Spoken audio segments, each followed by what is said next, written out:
Hey guys, we're doing a quick review of The Sons of Liberty, Death and Taxes, created and written by Alexander Lagos and Joseph Lagos, art by Stephen Walker. So this is the second book in a series, and I haven't read the first one yet. So real quick, let me comment on, I haven't read the first one, so was I able to follow it without reading the first one? Mostly. They did a good job of having the characters do dialogue and sort of explain their backstory. They're two escaped slaves who got superpowers, and they've teamed up with Benjamin Franklin, who's like a mad scientist and is helping them uh, train with their superpowers, right?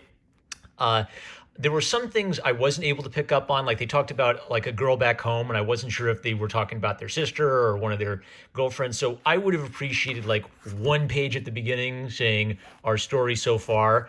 But that being said, I was still able to kind of get into it and get the feel for it. Two black guys who become superhero during the age of the American Revolution.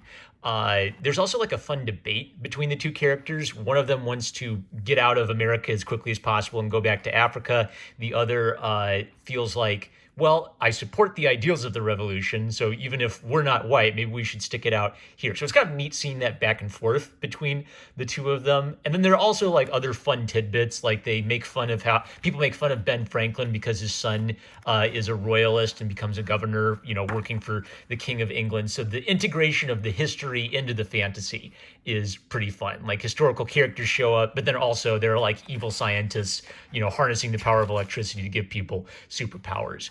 The art, I'd call it cartoony and stylish, and the dynamic action scenes work really well. There's a lot of dynamism to them. I feel like the coloring's a little too dark and moody. This is always my pet peeve, is when they have black borders everywhere. Everything starts to feel very heavy.